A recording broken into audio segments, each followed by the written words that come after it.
Well, if you check your watch, you'll notice that it's 20 years ago that one of the most iconic Australian movies ever made hit cinemas and went straight to the pool room, giving us all a huge, heartwarming laugh and giving us a bunch of quotable quotes that remain in our vernacular to this very day. We thought we'd celebrate this dinky-die anniversary with entertainment commentator Andrew Mercado and take a trip down memory lane to the castle. Our family lives at 3 Highview Crescent, Coolaroo. Dad bought this place 15 years ago for a steal. As a real estate agent said, location, location, location. And we're right next door to the airport. Australia just doesn't get any more, well, Australian than this. And we love it. This is going straight to the pool room. All Dad's most prized possessions are in the pool room. All his mementos and things that remind him of something special. It's the story of the Kerrigans' humble family home in the blue-collar suburb of Coolaroo in outer Melbourne, which comes under threat when developers attempt compulsory acquisition to expand the nearby airport. The thing about the castle that still resonates today is that storyline is still happening. People are still being asked to move out of their homes to make way for light rail and freeway and airport expansion. It must be a mistake. They're going to take our place and we don't get a say in it. So nothing's really changed in 20 years. Everybody can relate to the story that you're minding your own business one day and the next day you get a knock on the door and the government says, we need you to move out. But they can't do this. I don't know, maybe they can. They can't. The patriarch of the family, brilliantly played by Michael Caton. He'd been around from the 70s when he was in the Sullivans. I mean, people always loved Michael Caton, but that role of Darryl Kerrigan really cemented him as one of our great, iconic actors. I reckon we need a patio.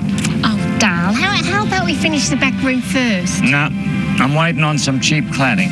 Alongside Michael, the movie was also a milestone for funny man Eric Bana. And they had these masks which you put over your eyes when you're sleeping so you can't see anything. Right? Yeah, and they were complimentary. Yeah, they were for free. Look, this was one of Eric Bana's first ever movies, and from the castle he went to Chopper and then Black Hawk Down, and suddenly he was a big Hollywood movie star. Keep it still, Trace. The film also introduced us to Stephen Curry and the fabulous Sophie Lee. Jenny makes fake flowers. Jenny? Yeah. Jenny? No, microwave Jenny. She reckons the trick is to make them real, but not too real, just real enough to know that they're fake.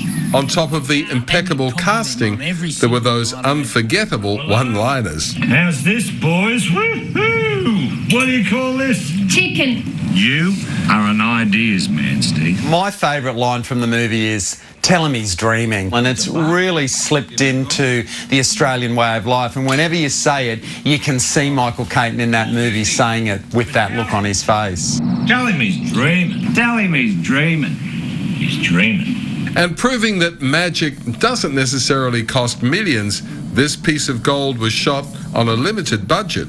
The castle only cost $750,000 to make, and it went on to gross over $10 million at the Australian box office. It was, of course, a massive hit here in Australia and has stood the test of time. And although it didn't make millions overseas, this little piece of Australia did make its mark.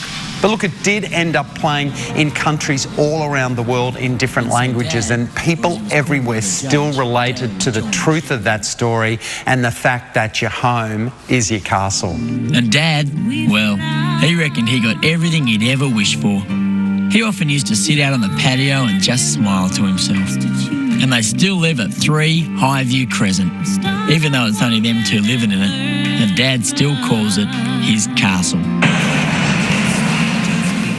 What a brilliant film. It really is a piece of magic. And our ongoing congratulations to Rob Sitch, who directed the movie, and his colleague Santo Cellaro.